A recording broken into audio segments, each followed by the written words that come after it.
All right, so up next we have a banger, How Invincible Writes Men. So we've already talked about how they don't write women super well in the comic at least, but they do an excellent job of fixing that in the show. I'm interested to see what bro got to say about the writing of men, because it's done pretty well in the comic. That's where the most dynamic writing happens, and it's only expanded upon in the show. So let's get into it.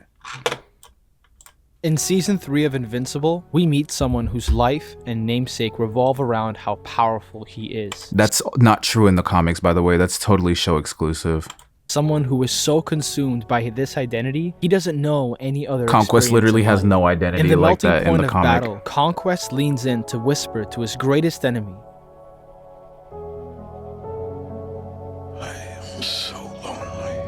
After thousands of years prevailing as the Viltrumite symbol of dominance, Conquest shows his humanity. Viltrumites are born and raised so they can fight, conquer, and live in service of their collective goals, even at the expense of their individuality. I listen to the Conquest speech and I wonder, how many do these words resonate with?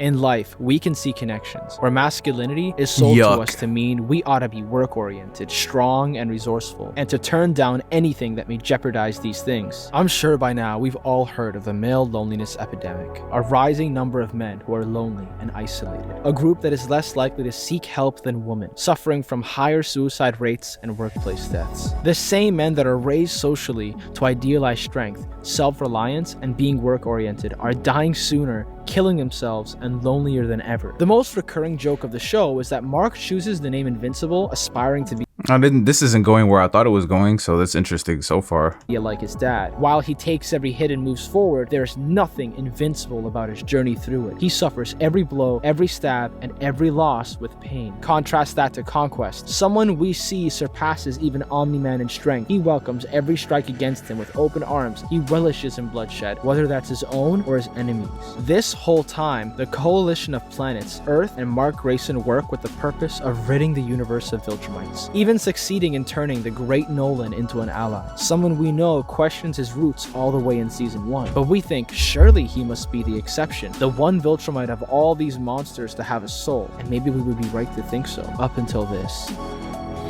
Okay, the thing that actually is interesting to me about this now, and I guess it kind of bothers me that the show did this, is that Viltrumites literally aren't like this at all. They genuinely don't have this like emotional perceptive ability. There's a thing that happens later on in the show where they gain it, but it's due to exposure to the human race. That's like the same thing that happened to Nolan basically. So it's interesting that like now with this essay that I'm watching right now, people are starting to take it to mean that Viltrumites already kind of feel this, but it's just kind of tucked, you know, somewhere underneath. Whereas in the original story, which I think it's done better, they simply don't have that because of their kind of eradication of that emotion or that ability to perceive that type of emotion. So it's definitely interesting, but I think I prefer the way it's done in the comic, honestly. Conquest getting this line and kind of getting this character is dope, and I'm still interested to see what they'll do with it. But if it's going in this direction where they already have some kind of built-in humanity, it doesn't really make sense, because Nolan being the exception is because he was exposed to humanity for 20 years. So that's what made sense up until this point. So it won't make sense going forward if they all feel like this, but they're just kind of hiding it, because even Nolan was finna take over the planet still. So that doesn't really make sense to me.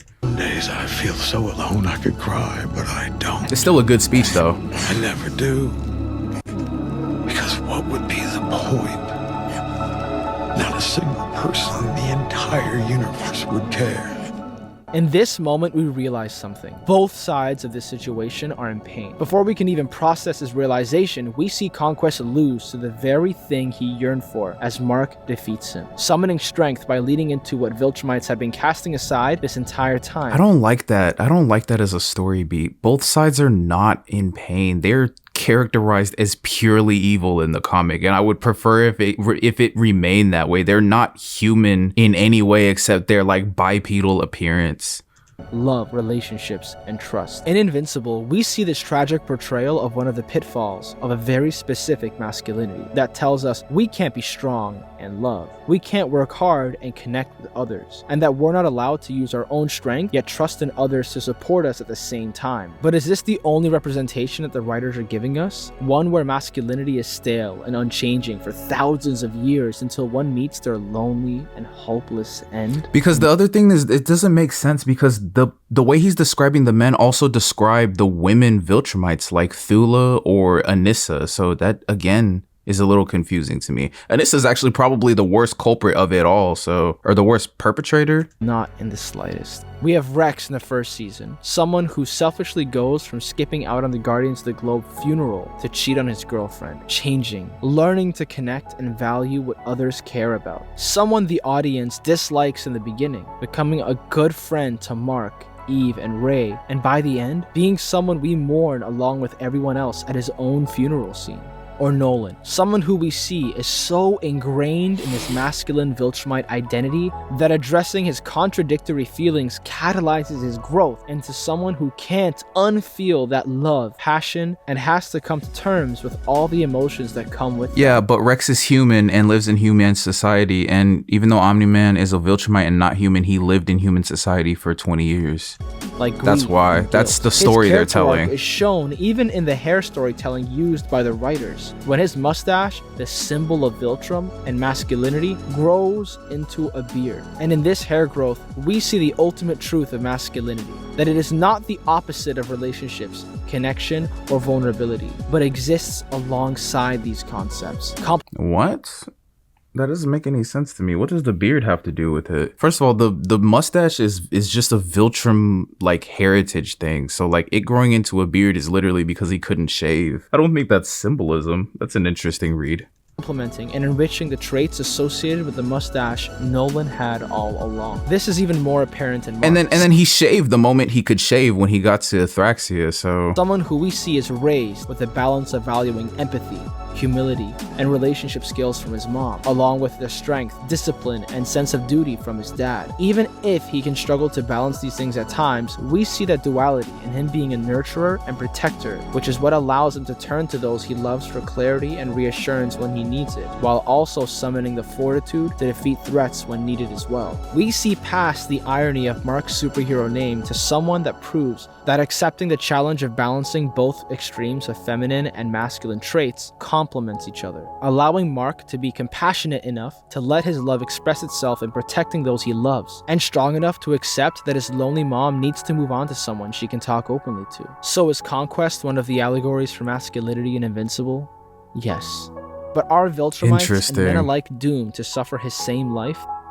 Because that's not the story they're telling. Also, Mark's struggle with what he's doing as a hero, as a human, and as Viltrumite is less emotional than it is moral. Like the story they tell in the comic and that they're telling in the show so far, from what I can tell, is that Mark is damn near a bad guy, and you guys will see going forward, like Mark is not exactly a good guy even until the end of the story. Like it's very morally ambiguous as to whether Mark is actually a good guy. He's just our perspective for the story. He's the person whose shoes we're walking in. So technically he's the protagonist, but as you will see going forward, he's not exactly like the good guy, and that's more of a moral alignment thing than it is emotionally, because when things come up emotionally for him, he puts that aside for whatever he thinks his moral alignment should be at the time. A very interesting essay, but I don't think the parallels make sense between like society and like the story they're telling. It's interesting, especially since like the thing with Conquest is such a one-off, almost throwaway thing. I'm getting to the point where I don't think they're gonna really bring that up much, because if you know the story, you know there's basically no meaning to that unless they're about to change the entire like character trait of all Viltrumites, which wouldn't be unique to only the men. It would have to be for the women as well, especially Anissa. So, and if you know about Anissa, well, you know about Anissa. You've been watching the same show I have. You should know the answer. Not nearly. But is conquest one of the allegories for masculinity in Invincible? Yes. But are Viltrumites and men alike doomed to suffer his same life? If you've been watching the same show I have, you should know the answer.